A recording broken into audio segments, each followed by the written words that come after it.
Dans cette capsule, nous allons voir comment appliquer le principe d'isostasie pour le calcul de l'épaisseur d'une croûte.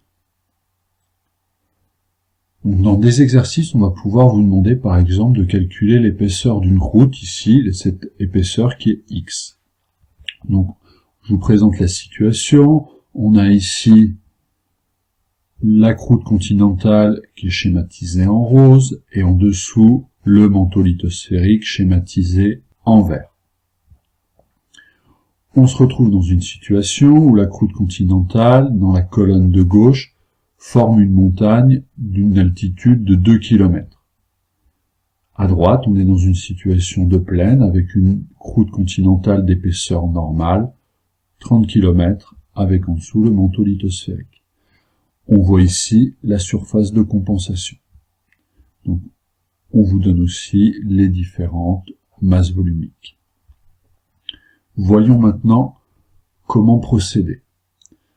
D'après le principe d'isostasie, les deux colonnes, la colonne de chaîne de montagne et la colonne de plaine, sont en équilibre isostatique. C'est-à-dire que la pression exercée par la montagne, P1, est égale à la pression exercée par cette plaine au niveau de la surface de compensation.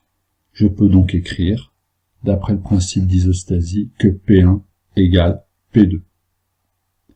Or, on a vu précédemment que la pression est égale à la masse volumique, notée ρ, fois G, fois la hauteur. Donc je vais donc pouvoir écrire P1 et P2 en fonction de la masse volumique et de la hauteur.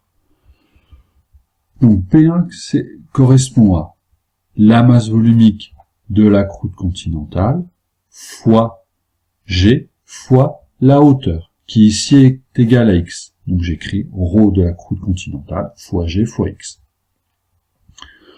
Pour P2,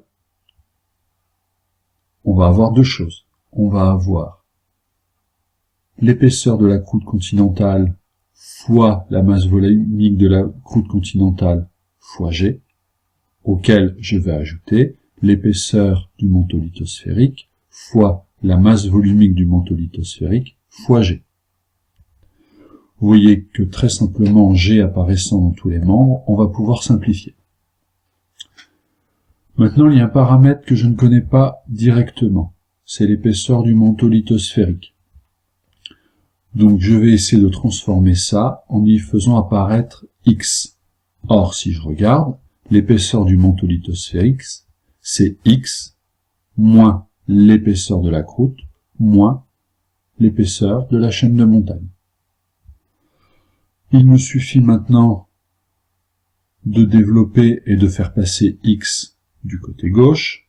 Donc je vais obtenir ça, la masse volumique de la croûte continentale fois x, moins la masse volumique du manteau lithosphérique fois x, c'est égal à la masse volumique de la croûte continentale fois l'épaisseur de la croûte continentale moyenne, moins la masse volumique du manteau lithosphérique, multiplié par l'épaisseur moyenne de la croûte, plus 2. Je peux l'écrire aussi de la manière suivante, et donc j'ai isolé mon x. Ceci étant fait, il ne me reste plus qu'à appliquer numériquement cette formule, et dans ce cas, je vais trouver une épaisseur de 41 km. Dans tous les exercices qu'on va vous demander de faire, il faudra à chaque fois partir de cette égalité des pressions au niveau de la surface de compensation et ensuite écrire les égalités.